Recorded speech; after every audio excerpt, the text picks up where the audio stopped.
आज 22 जनवरी है और 8-9 दिन बाद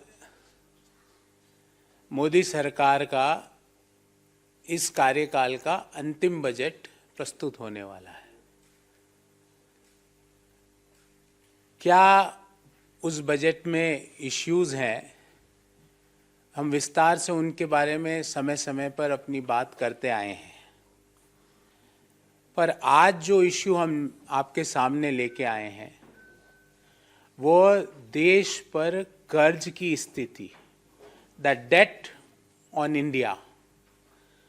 और ये कर्ज की स्थिति इतनी भयानक बन चुकी है, मैं जो आंकड़े आपके सामने रख रहा हूं, कि आपको जान के ताज्जुब होगा कि हम में से बैठा हुआ प्रत्येक व्यक्ति हमारे ऊपर 1,09,000 रुपये का कर्ज है, जो हमने नहीं लिया है। आपने नहीं लिया 1,09,000 का, हमारे बिहाफ पर भारत सरकार ने हमारे ऊपर 1,09,000 रुपये का कर्ज चढ़ाया हुआ है प्रति हिंदुस्तानी पर। पहले कितना था, कितना 9 साल में बढ़ा, सारे का आंकड़ा लेके आया हूं आपके और मेरे और कोई भी विवेकशील व्यक्ति के मन में ये जरूर आएगा कि भाई कर्ज लिया है तो आर्थिक विकास के कार्यों में लग रहा होगा, पर ये कर्ज आपके मेरे ऊपर 1,09,000 रुपये का कर्ज तो है, पर इस कर्ज का फायदा हमें नहीं मिल रहा, क्योंकि जो ग्रोथ मॉडल है देश का वो के शेप्ड रिकवरी मॉडल है। के अंग्रेजी में जो शब्द है ना, के मतलब हम जो ग्रो कर रहे थे नोटबंदी के बाद नीचे आए, गलत तरीके से जीएसटी लगाने से और नीचे आए, तालाबंदी के बाद फिर और नीचे आए, पर फिर जो बढ़े वो सिर्फ वो लोग बढ़े जिनकी डिटेल्स अभी 4-5 दिन पहले ऑक्सफैम की रिपोर्ट में आया कि हिंदुस्तान में, ये ताज्जुब की बात है कि हमारे देश में 5% जो लोग हैं उनके पास 60% संपत्तियां हैं, और जो बॉटम 50% जो लोग हैं देश के 140 करोड़ में से मैं गणना करूं तो जो 70 करोड़ लोग जो नीचे वाले हैं उनके पास मात्र 3% देश की संपत्तियां हैं। तो 5% अगर मैं कैलकुलेट करूं तो 140 का मतलब 7 करोड़ लोगों के पास देश की 60% से ज्यादा संपत्तियां हैं। और ऐसा नहीं है कि ये लोग जो जिनके पास 5%, जिनके पास 60% से ज्यादा संपत्तियां हैं वो देश को ज्यादा कर देते हो, ऐसा नहीं है। कर हम जो बॉटम 50% के लोग हैं, जो मिडिल इनकम ग्रुप और लोअर इनकम ग्रुप है, अगर हम कर की बात करें तो जीएसटी में हमारा कंट्रीब्यूशन 64% है। मतलब जो बॉटम 50%, जो 3% देश के एसेट्स को होल्ड करता है, वो देश के जीएसटी में 64% पैसा देता है, और जो 5% जो देश के 60% संपत्तियों को होल्ड करता है, वो जीएसटी में उनका कंट्रीब्यूशन मात्र 3% है। 3%, जो फर्स्ट 10% जो देश की जनसंख्या। तो ये जो के शेप्ड रिकवरी मॉडल है, इसमें जो मोदीनॉमिक्स है उसके लिए हम यही कहेंगे, rising debt, rising unemployment and rising inequality. जबकि राइज किसका होना चाहिए था? जीडीपी का। राइज किसका होना चाहिए था? पर कैपिटा इनकम का। राइज किसका होना चाहिए था कि हमारी रेटिंग जो हंगर इंडेक्स में है वो हमारी रेटिंग मतलब बढ़नी चाहिए थी, नीचे आनी चाहिए थी। तो कुल मिला के जो आज की जो प्रेस वार्ता है वो देश की डेट के ऊपर है। अब मैं विस्तार से एक एक बिंदु, जो मैंने मुख्य बिंदु आपके सामने रखे, विस्तार से एक एक बिंदु पर अपनी बात कहूंगा। जब मोदी सरकार ने सत्ता संभाली तो देश के ऊपर टोटल कर्ज था 55 लाख करोड़ रुपया, 55 लाख करोड़ रुपीस, और 2023 मार्च 31 को अनुमानित है, भारत सरकार का आंकड़ा दे रहा हूं, अनुमानित है 155 लाख करोड़ रुपया। मतलब 55 लाख करोड़ रुपया हुआ सन 1947 से लेके मार्च 31 2014 तक, और मार्च 31 2014 से लेकर मार्च 31 2023 में हो गया 55 का 155 लाख करोड़। आजादी से लेकर 2014 तक प्रति देशवासी पर कर्ज था 43,000 रुपया, जो मार्च 2023 में भारत सरकार के आंकड़ों के अनुसार रहने का अनुमान है 1,09,373 रुपया। और मैंने पिछले 9 साल का पूरा आंकड़ा बनाया, एक टेबल आपके सामने रखूंगा। इस टेबल में प्रति वर्ष भारत सरकार ने कितना कर्ज लिया और पर कैपिटा कर्ज देशवासियों पर कैसे चढ़ा। जो मार्च 2014 में 55 लाख करोड़ का कर्ज था, वो 155 लाख करोड़ का कैसे हो गया मोदी जी? मोदी जी, ऐसा क्या हुआ कि पिछले 9 सालों में जो कर्ज है वो 2.5 गुना से भी ज्यादा बढ़ा है।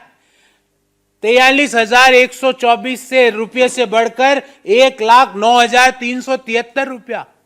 पिछले 9 सालों में प्रति हिंदुस्तानी पर कर्ज बढ़ा है 66,249 रुपये। 66,249 is the increase per capita debt on every Indian in our country. ऐसा क्या हुआ कि 155 लाख करोड़ रुपया हो गया? जो टोटल कर्ज 31 मार्च 2014 को 55 लाख करोड़ था, वो 155 लाख करोड़ कैसे हो गया? और ये पैसा किसके उपयोग में आया, उसका ब्यौरा दे देता हूं। मैंने कई बार राइजिंग अनएम्प्लॉयमेंट की बात करी, मैंने कई बार इस पटल से राइजिंग पॉवर्टी की बात करी कि आज हिंदुस्तान में दुनिया में सबसे ज्यादा गरीब हमारे देश में निवास करते हैं। पर आज आपको राइजिंग इनइक्वालिटी की बात बताता हूं कि ये कर्ज हम ले रहे हैं, हमारे प्रत्येक देशवासी के ऊपर चढ़ रहा है 1,09,373 रुपया। हम में से प्रत्येक हिंदुस्तानी पर चढ़ गया, पर उस कर्ज का फायदा हमें नहीं मिल रहा। फायदा मिल रहा है चंद लोगों को जिनकी वेल्थ बढ़ रही है, बाकी सब लोगों की वेल्थ कम होती जा रही है। और ये मैं नहीं कह रहा, जो मैंने आपको 55 लाख करोड़ से 155 लाख करोड़ बताया, ये भारत सरकार का आंकड़ा है। जो मैं अब आपको ऑक्सफैम की रिपोर्ट के अनुसार पढ़ के सुनाता हूं कि देश के 5% अमीर लोगों के पास देश की 60% से ज्यादा संपत्ति है, और नीचे के 50% लोगों के पास देश की मात्र 3% संपत्ति है, 3% वेल्थ है। पर ये नीचे के 50% जिनके पास 3% वेल्थ है, वो जीएसटी देते हैं, देश की 64% वहीं से आ रही है। और जो ऊपर के 10% अमीर लोग हैं, जिनके पास देश की 70-80% की वेल्थ है, वो जीएसटी देते हैं मात्र 3%। मतलब अगर 100 रुपए जीएसटी इकट्ठी होती है, तो जो नीचे के 50% लोग हैं, उनकी तरफ से 64 रुपए इकट्ठी होती है। और जो वेल्थी लोग हैं, जिनके पास देश की 60% से ज्यादा संपत्ति है, वो सिर्फ 3% जीडीपी देते हैं। तो कर्ज ले रहे हैं हम सब लोग, आप लोग, मैं, हम जैसे करोड़ों लोग। बेरोजगारी की बात ही नहीं कर रहा, उसका विश्व रिकॉर्ड तो रोज बढ़ता जा रहा है। कर्ज हमारे ऊपर चढ़ रहा है, और फायदा उस कर्ज का किनको हो रहा है? उन खरबपतियों को जिनकी संख्या दिन ब दिन प्रत्येक वर्ष बढ़ती जा रही है। रिपोर्ट आती है कि इस वर्ष भारत में इतने खरबपति हो गए, पर रिपोर्ट कभी भी ये नहीं आती कि हिंदुस्तान में दुनिया में सबसे ज्यादा गरीब आज हिंदुस्तान में है। रिपोर्ट कभी ये नहीं आ रही कि कोरोना के दौरान जितने लोग दुनिया में गरीबी में गए, उनमें से 79% लोग हिंदुस्तान के थे। तो ये के शेप्ड जो मॉडल है, जिसने high debt, high unemployment, high inflation and high inequality, जबकि हाई क्या होना चाहिए था? High per capita income, high GDP, high rankings on the global platforms, वो हाई होना चाहिए था। वहां पे हम रोज नीचे गिर रहे हैं, और हमने बढ़ा किसको रहे हैं? प्रति व्यक्ति कर्ज को, जो पिछले 9 साल में 2.5 गुना से ज्यादा बढ़ गया। और अगर हम कुल कर्ज की बात देखें, तो कुल कर्ज देश के ऊपर 3.25 गुना ज्यादा बढ़ गया। अब आप कहेंगे साहब कर्ज तो कोई भी देश पर बढ़ सकता है, इसमें क्या है?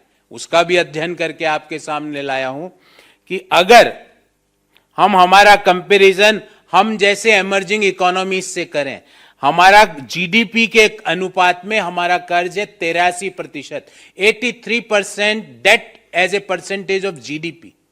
और दुनिया की इमर्जिंग इकोनॉमीज, क्योंकि भारत एक इमर्जिंग इकोनॉमी है, जो आईएमएफ का आंकड़ा है उनका प्रतिशत एवरेज आता है 64.5%। तो मोदी जी ये 20% ज्यादा कर्ज क्यों ले रहे हो आप जीडीपी के? जो दूसरे देशों को उनकी उसकी जरूरत क्यों नहीं पड़ रही जो आपको पड़ रही है? और इस कर्ज जो हर व्यक्ति के ऊपर जो आपने 1,09,373 रुपए का कर्ज चढ़ाया, उसका फायदा उन व्यक्तियों को क्यों नहीं मिल रहा है? उसका फायदा सिर्फ खरबपतियों को क्यों मिल रहा है? देश में इनइक्वलिटी को क्यों ये कर्ज बढ़ा रहा है? तो इस बाबत हमारे 3 सवाल है कि देश में जो प्रति व्यक्ति कर्ज 43,124 रुपये था 2014 में, वो 2023 में 1,09,373 रुपये, मतलब 9 साल में 2.53 टाइम्स क्यों बढ़ा? पहला सवाल। दूसरा कि आजादी से लेकर 2014 तक 55 लाख करोड़ कुल कर्ज, और 2014 से 2023 तक 155 लाख करोड़ कुल कर्ज, मतलब 2.25 गुना से ज्यादा की बढ़ोतरी क्यों हुई मोदी जी? नंबर 3 कि ये इस कर्ज का फायदा देशवासियों को क्यों नहीं मिल रहा है? क्यों हमारी देश का जो विकास का मॉडल है वो के शेप्ड है, वो वी शेप्ड? दुनिया के सारे देश कोरोना में नीचे आए पर सभी पूरी पॉपुलेशन ऊपर उठी, पर हमारे यहां हम नीचे तो सब आ गए पर ऊपर सिर्फ खरबपति उठ रहे हैं, हम लोग नहीं उठ पा रहे हैं। तो मोदी जी ये के शेप्ड रिकवरी इकोनॉमिक मॉडल को कैसे बंद किया जाएगा? क्योंकि 50% पॉपुलेशन जो कि मात्र 3% वेल्थ को ओन करती है, पर जीएसटी देश का 64% वो देती है, ऐसा क्यों?